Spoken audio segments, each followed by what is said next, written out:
Так выглядела мечеть села Тахта-Джами 2,5 года назад. Мусульманская святыня находилась в аварийном состоянии, ее закрыли на реконструкцию, которую проводили местные жители.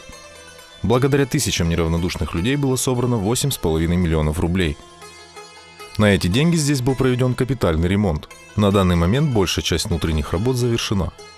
На данном этапе, остается только выполнить декоративные решетки и изготовить лестницу на второй этаж. И на этом внутренняя часть работ будет завершена.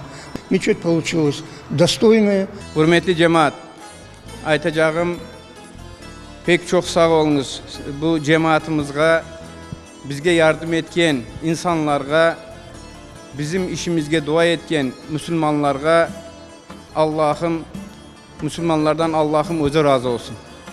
Mana 2019 yıl 11 Mart günü bu caminin, bu Ebu Bekir Camisi'nin tamir işi başlanğandı. 2,5 yılın içinde çok iş yapıldı. Tamir demesek de olacak. Yanıdan yapıldı desek de olacak. Çünkü 4 tane duvarı kalgandı. Ana bu işlerini yaptık inşallah. Bu hepsi sizin yardımınızla. Mana endi cami çalışı, yolunuz düşkende camimizge keliniz.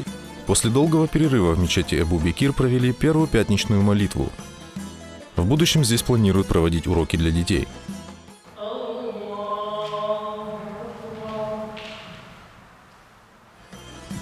Ayrıca bugün birinci cuma namazını kaldırdık. 2,5 yılın içerisinde kılınmaydı.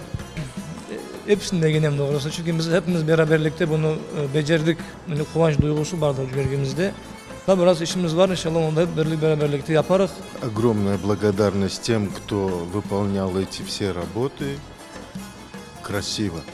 Молодцы. Проживаю я в селе Пионерском, постоянно приезжаем сюда в джами и совершаем намаз.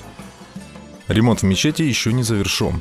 Необходимо провести внешние работы и сделать фасад. Жители Тахта-Джами вновь обращаются за помощью к соотечественникам. Daha yapılacak işler çok. Çaresi olgan adamlar toxtatmayıp yana da yardım etseniz daha da çok yaxşı işler yapkan olurduk. Эбу-Бекир – единственная мечеть в Тахта-Джами. Помочь местным жителям завершить ремонтные работы можно, перечислив средства по реквизитам.